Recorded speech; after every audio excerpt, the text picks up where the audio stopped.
Welcome back students. सो जो आज हम टुडेस टॉपिक कवर करने जा रहे हैं वो जा रहे हैं graphical representation of uniformly accelerated motion. यानी कि जो भी हमारे ग्राफिकली रिप्रेजेंटेशन होगी यूनिफॉर्म एक्सीलरेटेड मोशन की वो कैसी होगी, और साथ साथ में हम इसके अंदर दो टॉपिक कवर करेंगे। ठीक है, पहला टॉपिक होगा हमारा पोजीशन टाइम रिलेशन और दूसरा टॉपिक होगा हमारा velocity time relation. Okay, so video शुरू करने से पहले आप लाइक, कमेंट, सब्सक्राइब और नोटिफिकेशन की बेल को क्लिक कर लीजिए ताकि जब कभी भी मैं कोई भी वीडियो डालूं आप तक वो नोटिफाई हो। Okay, so let's start the video. So अब जो हम सबसे पहले पढ़ेंगे वो पढ़ेंगे कि velocity time graph of an accelerated motion क्या होता है। इससे कुछ लास्ट वीडियोस में हमने ये देखा था कि कैसे हम लोग वेलोसिटी टाइम रिलेशन जो कि v = u+at होता है उसको कैसे हमें ड्राइव करना है with the basic method and the calculus method. So now अब हम लोग इसके ग्राफिकल रिप्रेजेंटेशन की तरफ बढ़ रहे हैं। सो इसमें बहुत सारे ग्राफिकल रिप्रेजेंटेशन होते हैं, उसमें से कुछ जो इम्पोर्टेंट है वो मैं आपके लिए लाया हूँ। जैसे कि मान लीजिए अगर कोई भी ऑब्जेक्ट मूव कर रहा है ज़ीरो एक्सीलरेशन के साथ और उसकी कांस्टेंट वेलोसिटी है, यानी कि अगर हमारी कांस्टेंट वेलोसिटी होगी तभी हमारा एक्सीलरेशन जो है वो ज़ीरो होगा, तब जो वेलोसिटी टाइम ग्राफ होगा वो स्ट्रेट लाइन होगा। लेकिन वो स्ट्रेट लाइन होगा लेकिन वो पैरेलल होगा किसके प्रिंसिपल, आपके टाइम एक्सिस के पैरेलल होगा। अगर आप लोग यहाँ पे ध्यान दीजिए डायग्राम में इस ग्राफ के अंदर, तो एक्स एक्सिस पे टाइम है, वाई एक्सिस पे वेलोसिटी है और ज़ीरो से ए पॉइंट पे वो चला और कांस्टेंट चला और फिर ए से बी।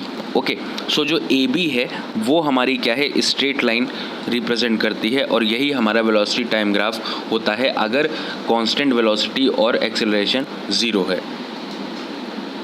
इसके बाद नेक्स्ट है कि if an object move with the constant acceleration having initial velocity is zero. ठीक है, अगर कोई भी ऑब्जेक्ट कांस्टेंट एक्सेलरेशन के साथ बढ़ रहा है और उसकी इनिशियल वेलोसिटी ज़ीरो है, यानी u जो है उसका ज़ीरो है और a जो है वो पॉजिटिव है, सो उस कंडीशन के अंदर जो वेलोसिटी टाइम ग्राफ बनेगा वो हमारा x एक्सिस पे टाइम, y एक्सिस पे वेलोसिटी और एक स्लोप बन जाएगा। ठीक है, यानी कि एक स्ट्रेट लाइन ग्राफ बनेगा। ओके,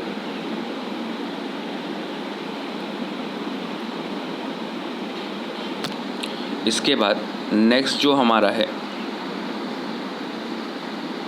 वो है कि when a object is moving with constant positive acceleration having some initial velocity, यानी कि अभी ऑब्जेक्ट लास्ट केस में जो है उसमें कुछ इनिशियल वेलोसिटी नहीं थी, लेकिन इस केस में कुछ हमारी इनिशियल वेलोसिटी होगी और जो ऑब्जेक्ट है आपका कांस्टेंट पॉजिटिव एक्सेलरेशन के साथ मूव कर रहा है, तो अगेन जो हमारा ग्राफ होगा वो स्ट्रेट लाइन होगा। लेकिन डिफरेंस ये होगा कि वेलोसिटी पे कुछ इनिशियल वेलोसिटी है तो वेलोसिटी हमारी ज़ीरो से ना स्टार्ट होगी, किसी पर्टिकुलर पॉइंट से स्टार्ट होगी।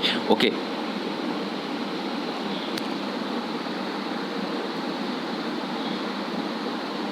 इसके बाद है if an object is moving with increased acceleration having zero initial velocity, यानी कि अगर आपकी इनिशियल वेलोसिटी ज़ीरो है और हमारा एक्सेलरेशन इंक्रीज़ कर रहा है यानी बार बार बढ़ रहा है, सो वेलोसिटी टाइम ग्राफ जो है वो कर्व शो करेगा। अगर आप लोग फिगर पे देखें, सो यहाँ पर जब ज़ीरो था तो एक्सेलरेशन कुछ कम था और जैसे जैसे पीक पकड़ता चला गया वैसे वैसे हमारा एक्सेलरेशन जो है इंक्रीज़ करता चला गया। ओके, और इसने स्ट्रेट लाइन ना बना के क्या बनाया, कर्व बनाया। इसके बाद है if an object move with the negative acceleration having positive initial velocity, अगर ऑब्जेक्ट का नेगेटिव एक्सेलरेशन है या इसे हम लोग रिटार्डेशन या डी एक्सेलरेशन भी बोल सकते हैं और इसकी इनिशियल वेलोसिटी हमारी पॉजिटिव है, so velocity time graph straight line show करेगा बट इन नेगेटिव डायरेक्शन। अगर आप लोग देखें ग्राफ में तो ये A to B शो करेगा ना कि B to A शो करेगा। ठीक है, इसके बाद है if an object is moving with uniform negative acceleration having negative initial velocity. पिछले केस में क्या था, पॉजिटिव इनिशियल वेलोसिटी थी, यहाँ पर हमारा नेगेटिव इनिशियल वेलोसिटी है और यूनिफॉर्मली नेगेटिव एक्सेलरेशन वहाँ पर भी सेम था। सो वेलोसिटी टाइम ग्राफ यहाँ पे स्ट्रेट लाइन बनेगा, लेकिन हमारा ग्राफिक जो बनेगा वो हमारा थर्ड क्वाड्रेंट में बनेगा, ना कि फर्स्ट क्वाड्रेंट में बनेगा। ओके, इसके बाद है if an object is moving with uniform negative acceleration having positive initial velocity, so it change the direction of motion at time t but constantly moving with uniform acceleration, the velocity time graph is a straight line. ठीक है, यानी कहने का मतलब है कि अगर कोई भी ऑब्जेक्ट मूव कर रहा है यूनिफॉर्म नेगेटिव एक्सेलरेशन से और उसकी पॉजिटिव इनिशियल वेलोसिटी है, सो जो गिवन ग्राफ होगा हमारा वो वेलोसिटी टाइम ग्राफ होगा और वो हमें स्ट्रेट लाइन बनाएगा, लेकिन वो किस डायरेक्शन में होगा, नेगेटिव डायरेक्शन में होगा और वो दो क्वाड्रेंट को कवर करेगा, एक फर्स्ट और दूसरा थर्ड क्वाड्रेंट। इसके बाद आता है हमारा क्या, position time graph of accelerated motion, यानी कि पोजीशन टाइम ग्राफ क्या होगा एक्सेलरेटेड मोशन का। ओके, सो ये देख लेते हैं जल्दी से। If an object is moving with uniform positive acceleration, अगर ऑब्जेक्ट हमारा पॉजिटिव एक्सेलरेशन है और वो यूनिफॉर्म्ड है, तो जो पोजीशन टाइम ग्राफ होगा वो क्या होगा, हमारा कर्व होगा। ठीक है, जहाँ पर टाइम जो है वो हमारा अगेन एक्स एक्सिस पे रहेगा, पोजीशन जो है वो हमारी कहाँ चली जाएगी, वाई एक्सिस पे। ठीक है, और यहाँ पर देखिए इन्होंने एक्स नॉट से स्टार्ट किया है और कोई स्लोप बना दिया है वी नॉट। ओके, यानी कि वो क्या कर रहा है, इंक्रीज़ कर रहा है।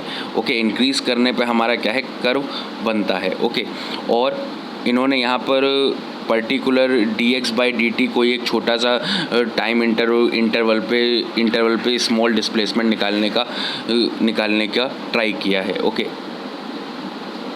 इसके बाद है if an object is moving with the negative acceleration, अगर ऑब्जेक्ट नेगेटिव एक्सेलरेशन पे मूव कर रहा है तो अगेन पोजीशन टाइम ग्राफ हमारा क्या होगा, कर्व होगा, लेकिन इस बार वो हमारा कैसा कर्व बनेगा, उल्टा कर्व बनेगा। ठीक है, ओके। इसके बाद है if an object is moving with zero acceleration, अगर ऑब्जेक्ट हमारा ज़ीरो एक्सेलरेशन है तब पोजीशन टाइम ग्राफ हमारा कैसा होगा, स्ट्रेट लाइन का होगा। Okay, so this is it from this video. In next video we are going to cover our third equation of motion, that is v square equals to u square plus 2as. So keep in touch and have a nice day.